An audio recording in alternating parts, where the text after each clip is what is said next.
Hello everyone, welcome to Visionary Classes. Again we are with the new lecture series that is on CVT 2022, ठीक है, जो कि lecture number 17 होने वाला है।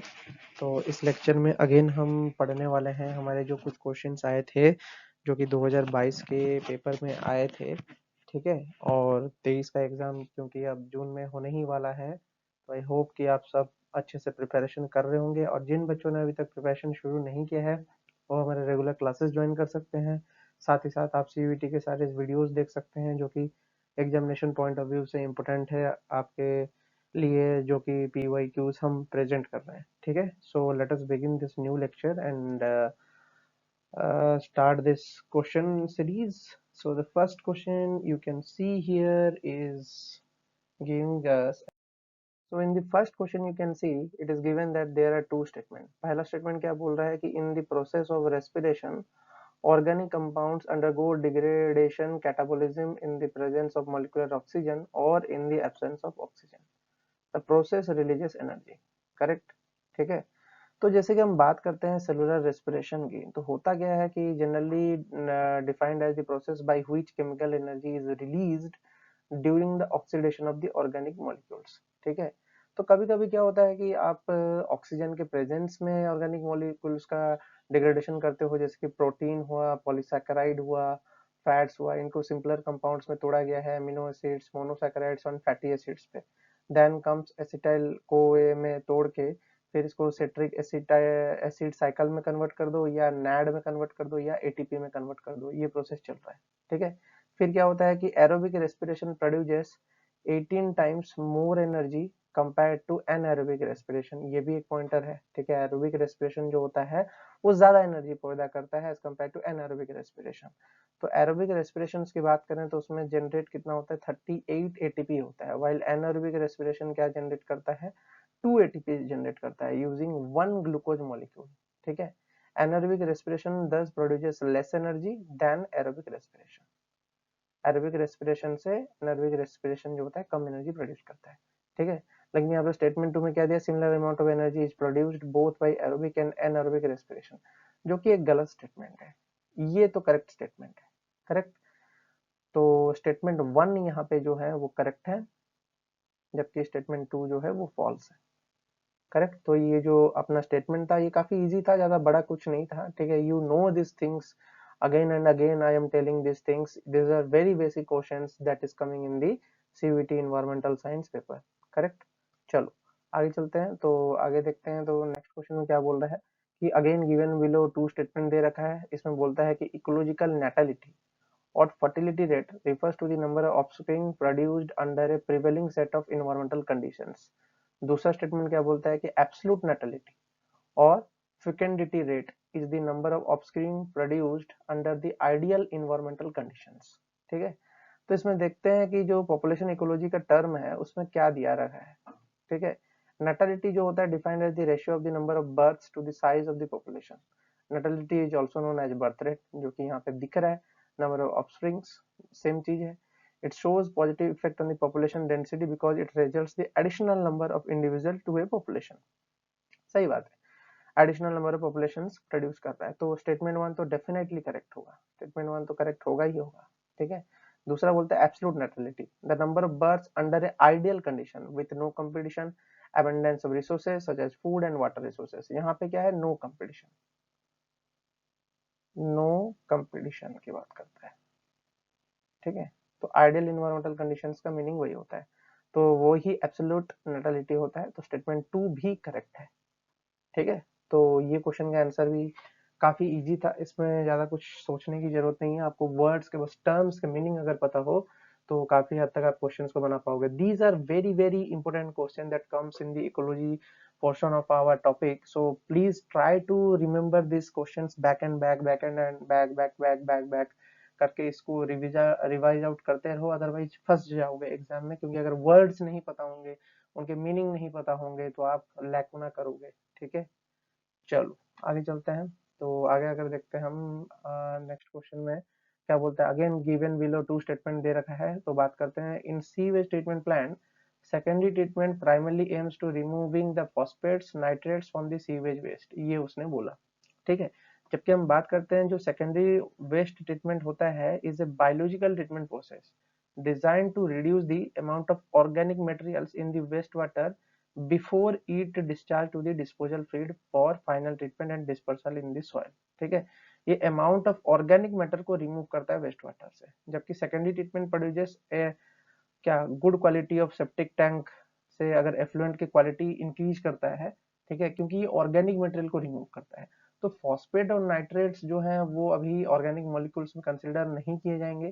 तो डेफिनेटली जो ऑर्गेनिक मटेरियल्स को रिमूव करने वाला जो सेकेंडरी वेस्ट ट्रीटमेंट है वो आपका फॉस्फेट्स और नाइट्रेट्स को रिमूव नहीं करेगा। ठीक है, तो पहला स्टेटमेंट डेफिनेटली फॉल्स है, करेक्ट। ठीक है, दूसरा आता है कि the anaerobic bacteria in the sludge digest the organic material around them in order to reproduce and grow and change the chemical makeup of the sludge, oxidizing ammonia into nitrates and nitrite in the process of nitrification। ये process चलता है किसमें, aerobic bacteria जो include होते हैं इसमें। ठीक है, अब वो बोलता है कि the number and diversity of micro organism in A sewage helps in easy removal of the phosphate and nitrate during the secondary treatment. जब आप सेकेंडरी ट्रीटमेंट में रिमूव ही नहीं कर रहे हो फॉस्फेट एंड नाइट्रेट, तो आप इस वर्ड को कैसे एडिशन डाल रहे हो कि number and diversity of micro organism in sewage helps in easy removal. जब पहला स्टेटमेंट ही फॉल्स हो चुका है तो दूसरा स्टेटमेंट कहाँ से आएगा, दूसरा स्टेटमेंट ट्रू होगा ही नहीं। ठीक है, पहला स्टेटमेंट भी गलत है, दूसरा स्टेटमेंट ही गलत है। ठीक है, जब वहीं पे आप रिमूव नहीं कर रहे हो फॉस्फेट एंड नाइट्रेट को तो दूसरे स्टेटमेंट में लाने की कोई मतलब ही नहीं बनती है, करेक्ट। तो ये आपका जो आंसर था ये भी काफी इजी था, इसमें कुछ बड़ा चीज नहीं था, बस आपको रीड आउट करना है और रिमेम्बर करना है कि प्राइमरी एंड सेकेंडरी ट्रीटमेंट कैसे कैसे उसमें कौन कौन सा काम होता है। प्राइमरी ट्रीटमेंट में जो होता है कोर्स मटेरियल रिमूव होता है, सेकेंडरी ट्रीटमेंट में तुम्हारा बायोलॉजिकल ऑर्गेनिक मटेरियल वगैरह रिमूव होता है। ठीक है, फिर बात करते हैं जो नेक्स्ट क्वेश्चन में बोल रहा है कि in terrestrial ecosystem grassland and croplands and forest the pyramid of biomass is inverted. ठीक है, तो ठीक है बात करते हैं, तो इसमें बोलता है कि in tree and grassland ecosystem the shape of pyramid biomass is always upright. ऐसा क्यों होगा, अगर सच बताते हैं तो ग्रासलैंड में अगर मैं बात करूं तो सबसे पहले तो ग्रास ही आएगा। ठीक है, उसके बाद डियर आएंगे। ठीक है, तो ग्रास तो जो संख्या होगी नंबर ऑफ ग्रास भी ज्यादा होगा। ठीक है, प्लस क्या होगा, ज्यादा ग्रास होने की वजह से उसके अंदर बायोमास भी ज्यादा ही होगा। ठीक है, तो जो नीचे का जो आपका ग्रास है क्योंकि उसकी संख्या ज्यादा है एज कम्पेयर टू दूसरे इकोसिस्टम में, मतलब देख रहा है कि तुमको यहाँ पे गैस की संख्या ज्यादा है तो उसकी बायोमास भी ज्यादा है। ठीक है, नंबर ज्यादा होने की वजह से उसकी बायोमास भी ज्यादा है। डियर इक्के दुक्के होंगे लेकिन ग्रासलैंड पूरे ग्रासेस से भरा हुआ होगा, बड़े बड़े झाड़ियों टाइप के ग्रासेस हो सकते हैं, तो ये दिख ही रहा है कि ये अपराइट है। ठीक है, तो ये इन्वर्टेड किसी एंगल से नहीं हो रहा है, तो ये स्टेटमेंट गलत है। ठीक है, ये बहुत ही सिंपल चीज है। क्रॉपलैंड्स की भी बात करें तो क्रॉपलैंड में क्या है, क्रॉप बहुत ज्यादा है। ठीक है, लेकिन उसके ऊपर के जो ट्रॉफिक लेवल के जो उनको खाने वाले हैं वो कम है। ठीक है, फॉरेस्ट की भी बात करें तो पेड़ बहुत ज्यादा है। ठीक है, तो नीचे की जो प्रोड्यूसर वाली संख्या है, प्रोड्यूसर इस पॉइंट पे अगर हम बात करें ट्रॉपिक लेवल के जो प्रोड्यूसर होंगे, प्रोड्यूसर की संख्या होगी वो ज्यादा होगी, इवन बायोमास भी ज्यादा होगा। बायोमास ऑफ प्रोड्यूसर किसमें, ग्रासलैंड में, क्रॉपलैंड में और फॉरेस्ट में, तीनों में ज्यादा होगा। ठीक है, तो प्रोड्यूसर ज्यादा है तो इसके हिसाब से वो अपराइट ही होगा। ठीक है, इन्वर्टेड नहीं होगा, correct. In this biomass is maximum at the producer level, जैसे कि मैंने बोला, followed by the consumer level, followed by the secondary level. ठीक है, ये बहुत ही सिंपल है, इसमें तो बोलने की जरूरत ही नहीं है। ठीक है, तो ये तो आंसर ऐसे ही रहेगा। फिर आता है pyramid of biomass is inverted in the pond and lake ecosystem. ठीक है, पॉन्ड और लेक इकोसिस्टम में इन्वर्टेड है। ठीक है, ये वो बोल रहा है कि इसमें इन्वर्टेड है। अब ऐसा क्यों है, फिर कोई पूछेगा जो pyramid of biomass in inverted in pond and lake ecosystem, ऐसा कैसे हो सकता है। ठीक है, अगर मैं बात करता हूँ, देखो यहाँ पे दिया है pond, lakes, rivers etcetera, biomass की बात करते हैं। जो मछली की अगर हम बात करते हैं, ठीक है, यहाँ पे if you are considering fishes, fishes की संख्या ज्यादा होती है as compare to your phytoplanktons. ठीक है, फाइटोप्लैंक्टन्स हुआ या जू प्लैंक्टन्स हुआ, यहाँ पे जू प्लैंक्टन्स भी हो सकते हैं, जू प्लैंक्टन्स, एंड जू प्लैंक्टन्स के बाद फाइटोप्लैंक्टन्स आएगा, एक मिनट। ठीक है, फिशेस की संख्या ज्यादा होगी एज कंपेयर टू योर जू प्लैंक्टन्स, देन कम्स, नहीं, यस, फाइटोप्लैंक्टन, करेक्ट। अब क्यों ज्यादा होगी? क्योंकि ये क्लोज्ड इकोसिस्टम है, पॉन्ड्स एंड लेक्स वगैरह जो है ये क्लोज्ड इकोसिस्टम है, तो इसमें फिशेस की संख्या ज्यादा होगी, ठीक है, इनमें ज्यादा ही होती है। तो जू प्लैंक्टन और फाइटोप्लैंक्टन की जो संख्या होती है काफी कम होती है। इस वजह से यहाँ पे भी अगर हम बात करते हैं तो यहाँ पे जो पिरामिड ऑफ बायोमास है वो एक तरीके से इन्वर्टेड रहता है पॉन्ड और लेक इकोसिस्टम में। तो इस वजह से तुम्हारा ये भी आंसर नहीं होगा करेक्ट। तो आपके दोनों ही आंसर जो थे, both statement 1 and statement 2 are false था, ठीक है, ये दोनों ही फॉल्स था, करेक्ट। तो ये चीज क्लियर हुआ तुम्हारा कि इसका आंसर कैसे हो सकता है, समझ में आया? चलो आगे चलते हैं। सो नेक्स्ट क्वेश्चन की बात।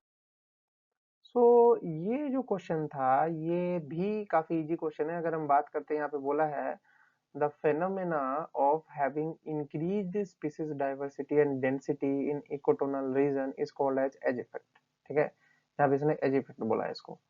तो अगर हम एज इफेक्ट के बारे में जानते हैं तो एज इफेक्ट क्या होता है, तो edge effect refers to the changes in the population or community structure that occurs at the boundary of the two habitat, ठीक है। as the age effects increase, the boundary of habitat allows for greater biodiversity, ठीक है। तो अगर हम बात करते हैं एज इफेक्ट बढ़ रहा है, एज इफेक्ट तुम्हारा इंक्रीज कर रहा है, ठीक है, एज इफेक्ट जो है इंक्रीज कर रहा है, तो डेफिनेटली तुम्हारा इंक्रीज होगा स्पीसीज के डाइवर्सिटी में, ठीक है। तो ये डेंसिटी भी इसका बढ़ेगा जो कि एक इकोटोनल रीजन में दिखता है। तो स्टेटमेंट 1 डेफिनेटली करेक्ट है, ठीक है। तो बोथ यहाँ पे स्टेटमेंट 1 एंड स्टेटमेंट 2 जो होंगे वो ट्रू होंगे ही होंगे, क्योंकि दूसरा स्टेटमेंट क्या बोल रहा है, the transition zone between the two different ecosystem is called as ecotone, ठीक है। तो यहाँ पे इकोटोन क्या है कि ecotone is a transitional zone by which two biomes are separated, दो बायोम्स जो हैं वो एक दूसरे से सेपरेटेड है, for which examples forest and grasslands are there, ठीक है। फॉरेस्ट और ग्रासलैंड दो तरीके के इकोसिस्टम यहाँ पे मौजूद है, करेक्ट है। तो स्टेटमेंट 1 एंड स्टेटमेंट 2 दोनों ही इसमें करेक्ट है।